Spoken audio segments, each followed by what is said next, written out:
For decades, nobody outside a small pocket of western Indiana had any idea who Richard Goodall was.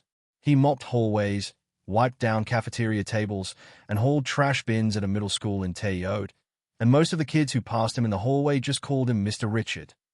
Then one night in 2024, in front of tens of millions of television viewers, a 56-year-old janitor opened his mouth to sing and the entire country stopped what it was doing. He didn't just get a moment of viral fame. He won. But winning a talent show is really just the beginning of a much longer story. And what happened to Richard Goodall after America's Got Talent is stranger, sweeter, and more complicated than most people realize. So let's actually dig into it.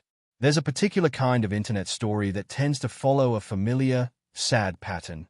Someone unknown goes viral, gets their 15 minutes, gets chewed up by an industry that was never built for them, and then quietly disappears, leaving behind nothing but an old clip and a lot of unanswered questions. Plenty of channels covering whatever happened to a viral star are, frankly, fishing for that kind of tragedy because it's easy to dramatize. Richard Goodall's story keeps getting framed that way too, with breathless titles asking whether fame broke him or whether he vanished without a trace.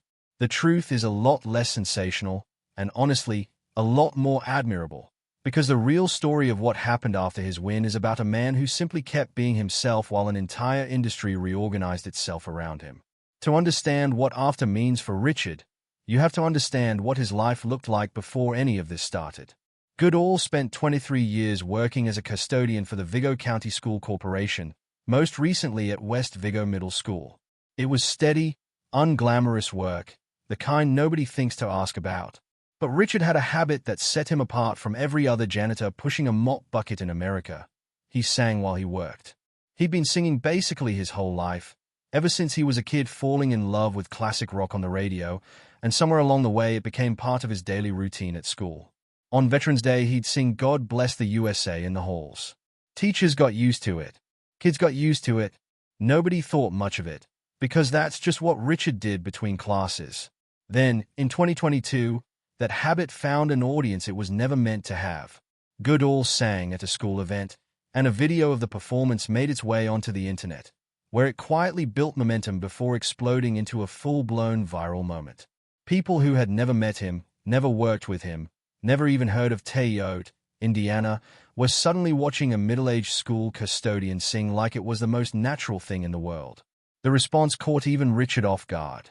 It also caught the attention of people who mattered a lot more than random internet commenters, including some connected to the music industry, who started paying attention to this singing janitor people kept talking about. What made the clip land so hard wasn't just the voice, although the voice certainly did a lot of the work. It was the mismatch between the setting and the sound.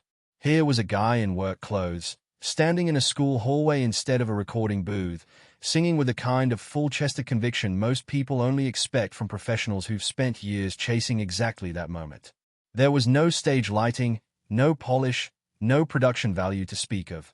Just Richard, doing what he'd apparently been doing quietly for years, finally caught on camera by someone who happened to be recording. That authenticity became the engine of everything that followed. Music industry figures and casual scrollers alike kept circling back to the same reaction. This couldn't be his first time singing like that, and it wasn't. It was simply the first time anyone outside his immediate circle had been paying attention. Plenty of people go viral for a week and then vanish back into ordinary life. Richard could have done the same thing.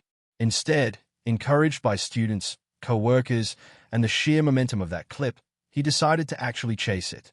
He auditioned for America's Got Talent's 19th season in 2024, stepping into a spotlight that was about as far from a school hallway as a person can get. What happened next is the part most people already know, at least in outline. Goodall walked out in his signature paperbow cap, looking every bit like the guy who might show up to fix your leaky faucet. And then he sang. His audition earned him a golden buzzer from Judge Heidi Klum, the instant, confetti-drenched fast pass that sends a contestant straight to the live shows, and the moment went every bit as viral as his original school video had. From there, he didn't just survive the competition, he thrived in it, delivering performance after performance that leaned into his strength, big, emotionally direct classic rock and pop songs that let his voice do the talking. Along the way, he tackled songs like Michael Bolton's How Am I Supposed to Live Without You, Survivor's Eye of the Tiger, and Journey's Faithfully, each one chipping away at the idea that this was a novelty act rather than a genuinely gifted vocalist.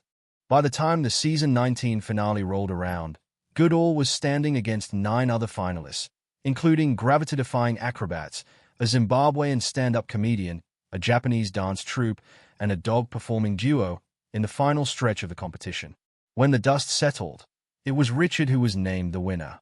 He became the first singer to take the title in 5 years, and at 56 years old, he became the oldest winner in the show's history.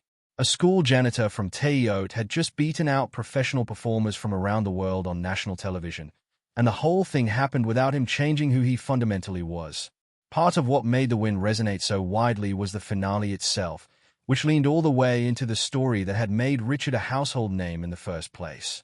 Journey guitarist Neil Schon, clearly a fan of the janitor who had turned his band's most famous song into a cultural moment all over again, joined Goodall on stage for a live performance of Don't Stop Believin', the very song that had started this entire chain of events back in that 2022 school hallway clip. It was the kind of full-circle television moment that producers dream about and rarely get to actually pull off, and it worked because the sentiment behind it was completely genuine. This wasn't a manufactured collaboration between a contestant and a guest star who had never crossed paths before. It was a direct thank you to the song and the band that had unknowingly launched Richard's second act. Here's where the story usually gets exaggerated by other channels, so let's be precise about it. Winning a show like AGT changes a person's life, but it doesn't automatically rewrite it overnight, and Richard's post-show reality is a good example of just how gradual that change actually was. Almost immediately after the win, Richard did something that surprised a lot of casual fans. He went back to work. Not metaphorically, literally. He kept showing up to West Vigo Middle School and doing his janitorial job, even as offers, interview requests, and performance opportunities started stacking up. Speaking with reporters a couple of months after his win, he was blunt about how little had actually shifted day to day, saying he was still doing his singing projects on the side while remaining, in his own words, still a janitor. He explained that he'd taken on a manager to help handle the new opportunities, and that at some point he expected he would need to take time off from the school to focus on music. But for the time being, he wasn't ready to let go of the job that had defined more than 2 decades of his life. That balancing act continued for a surprisingly long stretch. Nearly a year after his win, he was still splitting his time between mop buckets and microphones, telling one interviewer that things were happening behind the scenes, concerts popping up here and there, while he kept clocking in at the school in the meantime. He posted photos from the janitor's closet just as often as he posted photos from stages, at one point captioning an Instagram photo of himself waxing school floors with the same cheerful energy he brought to a concert flyer. For West Vigo, having a nationally famous alum still cleaning their cafeteria tables was its own point of pride. The school threw him a pep rally after his win, welcoming him home like the local hero he'd become. One of the more heartwarming threads in Richard's post-AGT story is his personal life. Just one day after the season 19 finale aired, Goodall got married in Malibu, California, to his partner Angie Van Oven. The timing meant that his wedding and his career-defining television win were separated by less than 24 hours, a whirlwind stretch by any measure, and a sign of just how much was compressed into that one late summer week in 2024. In the time since, Angie has remained a steady presence in his life as his music career has expanded, and Richard has repeatedly credited the people closest to him, his wife included, with keeping him from getting swept away by the sudden attention. That grounded quality is arguably the through line of Richard's entire post-show story. He wasn't chasing fame before AGT, and has made a point of not letting fame chase him into becoming someone unrecognizable after it.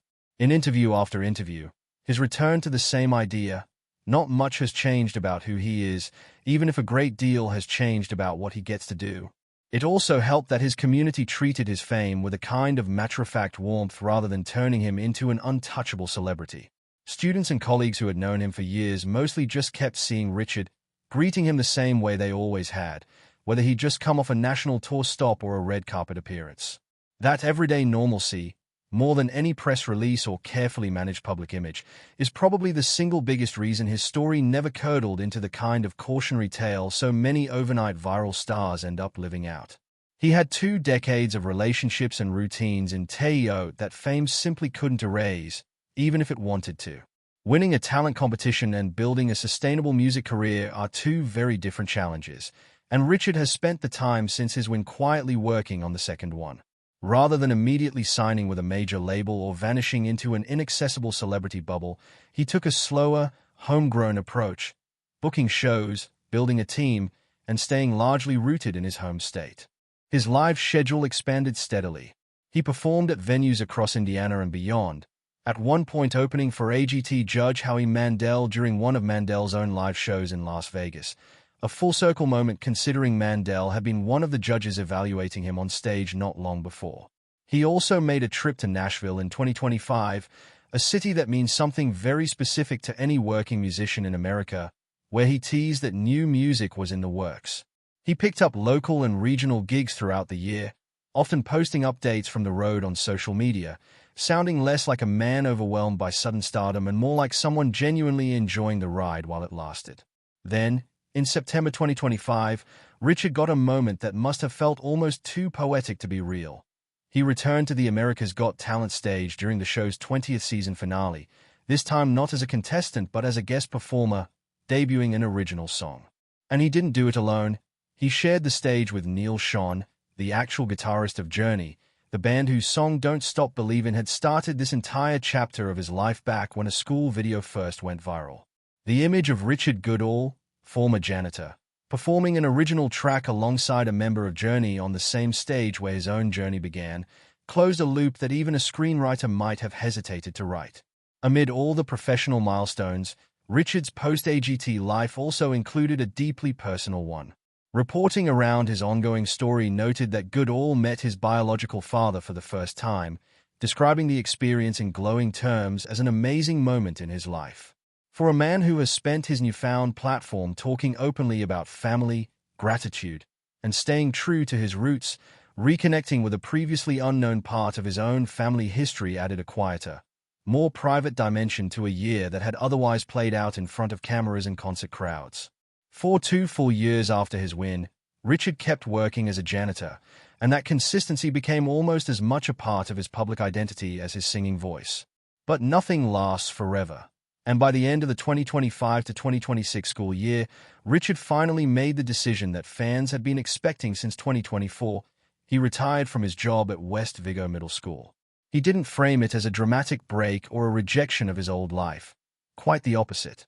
He explained that the timing simply made sense, that ending things at the close of a school year felt more natural than trying to walk away mid-semester.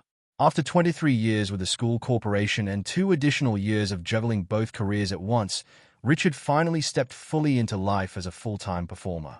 If there was any doubt that Richard's story had staying power beyond a single viral season of television, it evaporated in June 2026 when entertainment trade outlet Deadline reported that a movie based on his life was officially in development. A school janitor whose hallway singing habit turned into a golden buzzer, a marriage, a national title, and now a feature film deal.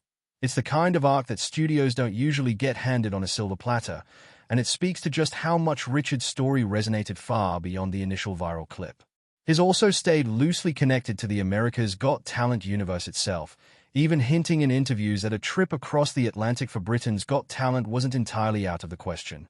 Meanwhile, the show that made him famous has kept evolving without him in the contestant's chair, introducing virtual audition options for the newest generation of hopefuls heading into its 21st season, the same kind of opportunity that, in a different form, once turned an anonymous school employee into a household name. The film news in particular says something about how far Richard's story has traveled beyond the borders of a single reality show season. Studios don't option biopics for every viral talent show winner. Most contestants, even genuinely gifted ones, fade back into the background once the confetti settles and the next season's cast takes over the news cycle. That Richard's arc, the decades of anonymous hallway singing, the accidental viral clip, the golden buzzer, the marriage squeezed into the same week as his win, the 2 extra years spent mopping floors after becoming a national name, was compelling enough to attract Hollywood's attention, says a lot about how unusual his particular version of a fame story actually is. It isn't a story about talent alone. Plenty of talented people never get discovered. It's a story about what happens when raw talent collides with 2 decades of patience, and then refuses to let sudden success erase where it came from. So, What really happened to Richard Goodall after America's Got Talent? Not tragedy. Not a quiet disappearance. Not a cautionary tale about fame chewing someone up and spitting them out. What actually happened is almost more interesting than any invented drama could be. A man kept doing his job for 2 more years after becoming famous, got married the day after his life changed forever, slowly built an actual career out of a talent he'd been quietly nurturing his whole life, reconnected with family he'd never known, and eventually walked away from the mop and bucket on his own terms. Right as Hollywood came calling for his story. Richard Goodall didn't need a scandal to make his post-show life compelling. He just needed to keep being exactly who he was before anyone was watching, and let the cameras catch up to him.